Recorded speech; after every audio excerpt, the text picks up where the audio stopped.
The Rise of Islam. This lecture is being in support of when I post on Montessori School, which is where we are. The school wants to buy land and build a new campus on it. It's trying to come up with the money for the bank loan. We need a certain amount, and so I agreed to do some lectures hoping to get some donations. The backdrop for this historical moment starts in the 5th century AD, and what happens is a non-event. Right, there was an event that took place in 476 AD. The burning of the Library of Alexandria in 391 AD was probably the trigger that sort of sets the whole thing rolling. Egypt had been conquered by the Roman Empire in 30 BC and had been an incredibly important part of the Roman Empire, but it never settled into its role as part of the Roman Empire, and the Roman Empire ended up with Alexandria as a result of the Battle of Actium. The Great Library was the world's first ever research university, and it studied every single topic that existed prior to it.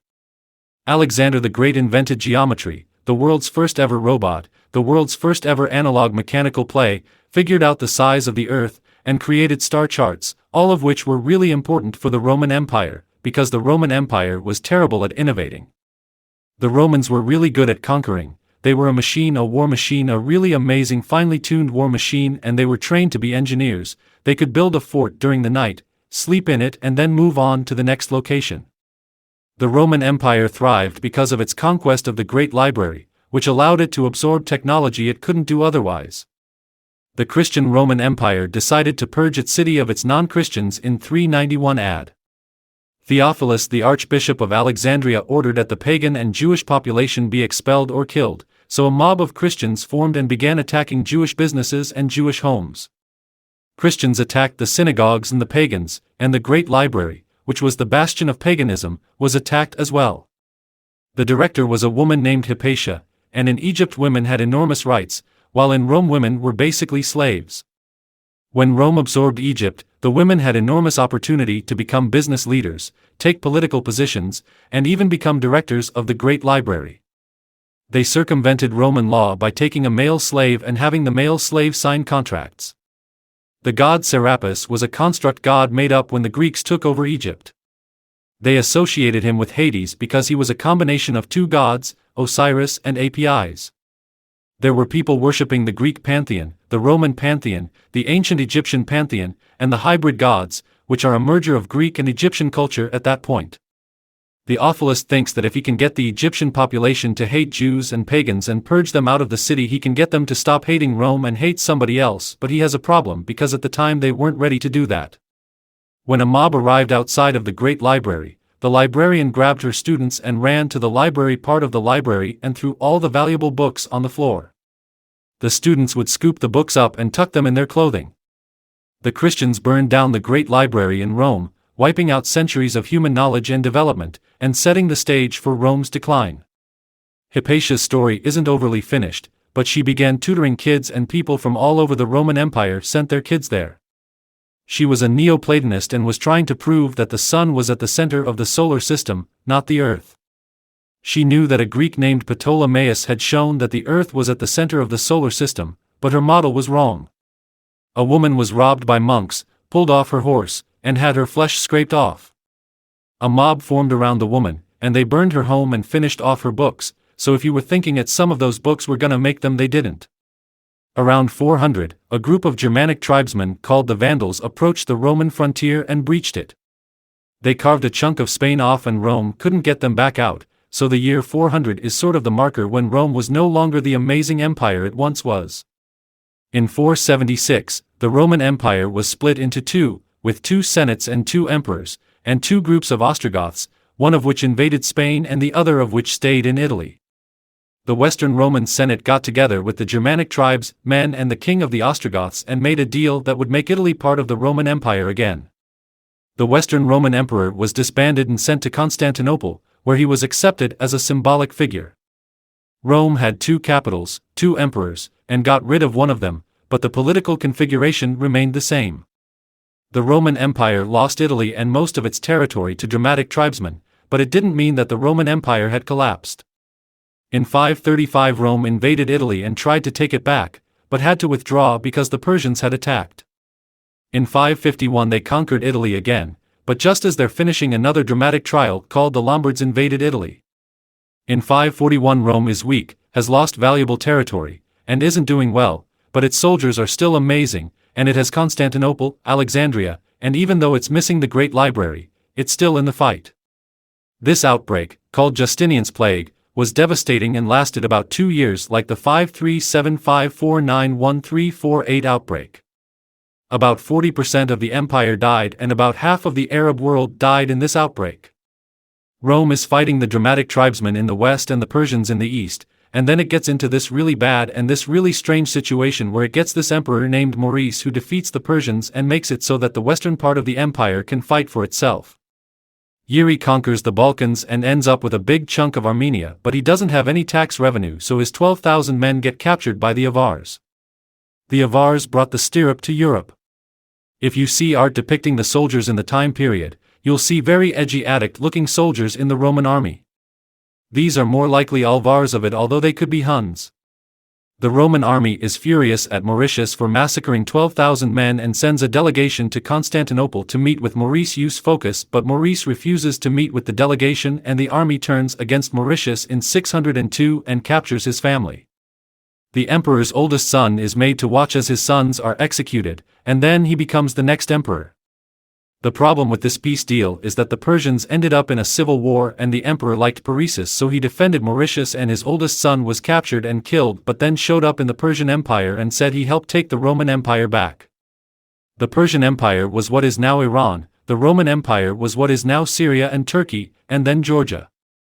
The Roman Empire moved east with Mauricio's peace deal with the Persians, but then Phocas' western territories went into rebellion, and Heraclitus captured Egypt, so now Phocas has a portion of the army rebelling against him. The Persians attack Rome because they are weak and their army has been bled by so many Romans killing each other that their army has been bled and the war blots blood ease both sides and it's really nasty. The Persian Empire arrives at Constantinople and builds a fleet of rafts to get across the Bosporus, but the Roman navy shows up and fixes them, and so the Persian army turns around and goes back.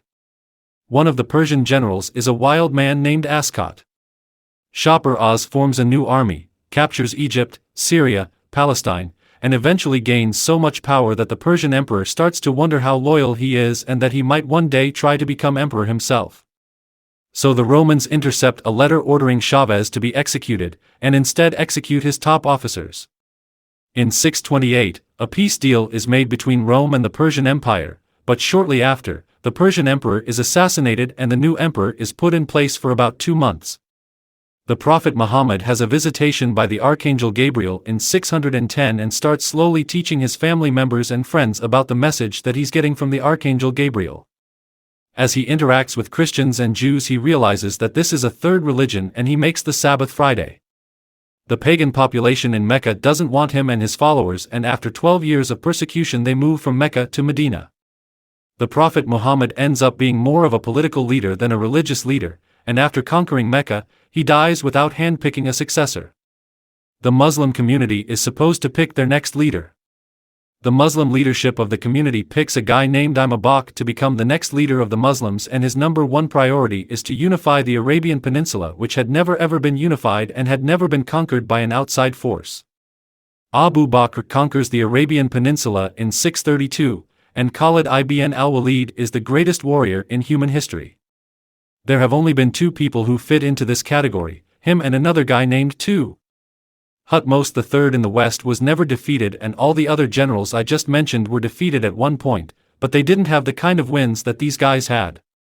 Muhammad is going to transform the role of women in the Muslim world because he is going to give women the right to divorce, and it's easier for men to do it if a woman just has to say "I divorce you" 3 times. The Prophet Muhammad allowed women to be witnesses in law, which was revolutionary because it didn't exist in ancient Egypt, Roman or Persian culture, and the Greeks and the Romans were all vicious towards women. He gave women the right to own property and the right to inherit, so if there was a boy and a girl and a family, the boy would get 2/3 and the girl would get 1/3. In the Roman Empire, boys got twice what a woman got, but compared to the Roman Empire where a woman got nothing, this was really amazing. So in a way, this was a revolution for women's rights. The Prophet Muhammad went to Yemen in 633 and noticed that there were Yemenis women who would cover their mouths but not necessarily their breasts. He ordered Hali to attack the Persian Empire and then changed his mind and sent him to Yemen. The Roman Empire has been an actor in the Mediterranean for 1,300 years, and has been a superpower for about 900 of those years. When they get there walking and talking and almost say, why don't we surrender the city and all the Christians keep what they own and the land, businesses, and bureaucrats remain Christian. We conquered your city, we raped the women, we plundered the city, we took a bunch of your slaves, we wiped out the Jews, we forced them to leave their city, and we slaved some of them, so let's go. Okay, let's not. As they're getting closer to the city, the phoniest is guilt out of the electric eye and starts walking. He turns to Omar and says, I don't accept the terms, but I need you to tell me why you're walking. Phoniest orders the gates open and Omar goes, I have a feeling this is gonna be a really wonderful period of time, and invites Phoniest to pray in his Muslim style and in his Christian style at his church. No, absolutely not, because the first place I pray in that place will become a mosque, and if I pray in your church you're gonna lose it, so let's pick some empty place that doesn't belong to anybody. When the Persian Empire conquered Babylon, they freed the Jews who had been taken into slavery by the Neo-Babylonian Empire, and the Persian emperor said he wants all the religions in his empire to worship freely, and so the Jews went well and built a temple on the Temple Mount. When the Babylonians defeated us and conquered Palestine and conquered Jerusalem, they tore down the Temple of Solomon, and when the Persians conquered Jerusalem, they built the Second Temple of Solomon using Persian gold and Egyptian engineers and labor from all around the empire. Omar looks at the Temple Mount and thinks it's covered in debris. A Jewish convert to Islam from Yemen tells him to find any Jewish families and bring them to Jerusalem and give them free housing. They get to the top of the Temple Mount and Omar bursts into tears because he can't believe the debris on the ground, and he falls to his knees and begins clearing the debris and throwing it off the Temple Mount, and pretty soon the whole Arab army is up there pushing the garbage off.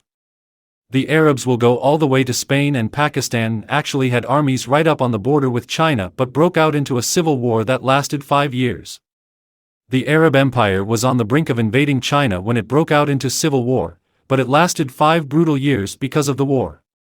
The Muslims made their empire work by converting the Christians who had been running the Roman Empire and the Persian Empire. Emperor Justinian ordered the new academy shut down, but the scholars at the new academy realized what happened at the Great Library and grabbed all the books they could and ran to the port and took everything they could. They hired a caravan and went across Syria, left the Roman Empire, went to the Persian Empire and got an audience with a Persian emperor who welcomed them and merged the Assyrians and Greeks from Athens and created his own institution. The people in Olives under it had measured the earth's parallax and noticed that it wobbled once every 26,000 years. They began a mass translation effort to put all that information into Arabic so they could start reading. Al-Kindi is the first guy who really does this en masse, and by the 10th century they're starting to translate his work into Arabic. Al-Farabi is a Persian philosopher who wrote in Arabic and in Persian, but for the Arab Empire. The Persian philosopher is going to actually start a whole new way of looking at philosophy that will be built on by subsequent guys. Ignis is the father of modern medicine. Athena is the guy who realized that there are multiple diseases, they have disease vectors, so you wash your hands. Ahous doing who's 3 centuries later is the father of sociology, the father of political science, the father of modern study of history, and these guys transformed the world as we know it. The Crusaders are going to conquer Jerusalem as well, but they don't know how to do it as a earth siege. They don't have any siege equipment, and they don't know how to get over the walls, so they attack the city again and capture a piece of the outer wall. The Crusaders talk the Egyptian defenders into leaving the city 10 at a time, and eventually the last Egyptian defenders are the last 10, and the Crusaders close the gates and walk over to the Muslim quarter and begin murdering everybody. The Crusader accounts say that there was blood in the gutters, but I can't comprehend that much blood.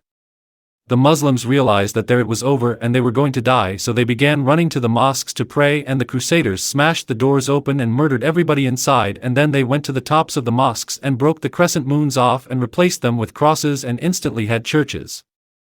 The Crusaders began the Crusades by murdering 9,000 Jewish Germans living along the Rhine River, then went to the 2 Christian quarters in Jerusalem and executed all the clergy and the lay people. The Great Schism had just happened in 1058, and the Crusaders appointed German and French priests to be the new priests of Jerusalem. They were not Catholic, and so I did this to show the stark contrast between those 2 events. The Quran is very specific about Jews and Christians, and then later on Muslims expand this to include everybody on earth. The Arabs were very religiously tolerant and converted economically. The Arab Empire created the world's first ever social welfare state. The problem is that the money doesn't go to running the state, so how do you feel about the armies? How do you build roads? How do you write laws?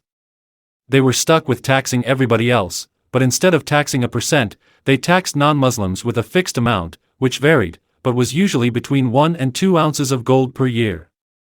The Arab Empire was nice to its Jewish Christians and Austrian populations because they provided them with tax revenue that they could spend any way they wanted. The Muslims gave them tax revenue to basically feed poor people who cared. If you go to the Middle East today, you will find that the indigenous Jewish population, the indigenous Persian Jews, and the indigenous Christian populations tend to be the richest and most well-educated portions of the population. Christians in Egypt are 10% of the population and 70% of the college graduates. The Christians ended up being the bureaucrats in the new Egyptian state, which didn't work out too well for them because anything that went wrong government-wise got blamed on the Christians.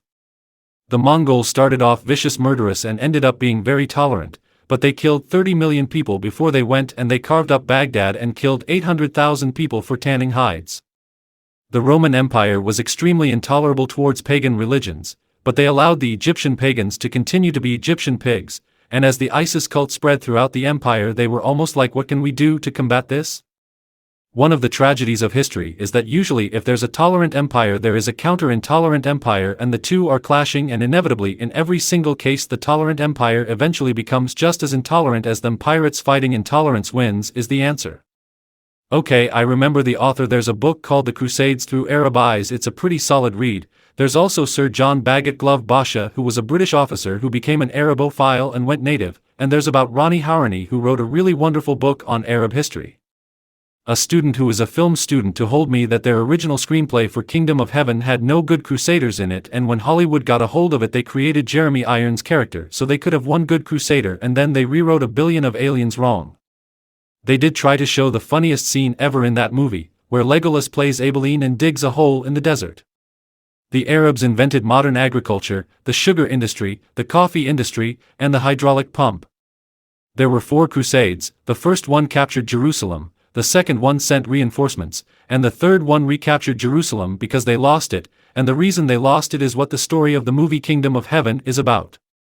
In the movie Downfall, a character is a SS doctor who is clearly a good guy, but he's also SS, and ironically enough the actor who plays him is Jewish, and the movie is set in Russia, in St. Petersburg, where the last large German architecture-built city is intact. The thugs kept trying to pick a fight with Aladdin's sister, but Aladdin beat them all. At the Battle of Hattin in 1187, the Arab armies were democratic, and the soldiers voted to kill all the Crusader prisoners. Salahuddin, the general in charge, had to negotiate with his own army, and they agreed to only kill the Knights Templars and the Knights Hospitaller. The Templars and the Hospitals are lined up for execution, but someone hiding still doesn't want to do this. He had Latin speakers walk up and down the lines, Arabs who spoke Latin, and Crusaders who were scheduled for execution who were converted on the spot, and then a bunch of Crusaders who weren't Templars or Hospitals started volunteering that they were. Salahuddin went to Jerusalem and negotiated with the Arabs to stop them from taking over the city. Finally, the Crusaders surrender to Salahuddin, but he gives them 48 hours to plunder Jerusalem and free their Crusaders. They have enough gold to free half of the Crusaders, but the other half will have to be enslaved. He went into his own tent, pulled out his own coffer, and dropped it in guns, and then his generals went empty their own coffers, and by the time they were done they had enslaved 5% of the Crusaders. Every historian gives you a slightly different date, but somewhere around 1291 the Crusaders were founded and they have UN observer status. They're still around and they're still banking on getting Jerusalem someday. The British Empire was quite ugly, especially during the Kenyan uprising, but they have said they were not cruel during that period. The Spanish Empire was just brutal murderers, and the 20th century is number 2 for human-inflicted death toll. The Mau Mau were torturing people, disappearing people, raping people, and the idea of the good empire burst. The Mongols were so cruel that they made cement people lay down and cemented them together and made a fort with parapet sand and arrow slits, and the people on the bottom died from exposure. The Mongols were the first people to use carpets as burial grounds because they believed that blood was sacred and that it would ruin the ground if it spilled onto it. The king of Afghanistan was shaved so that he had no body hair, put into a woman's wedding gown, and left as the king. Arabs love Alexander the Great and the Persians do too, even though he smashed Persia. Alexander is revered as a cool guy by pretty much everybody.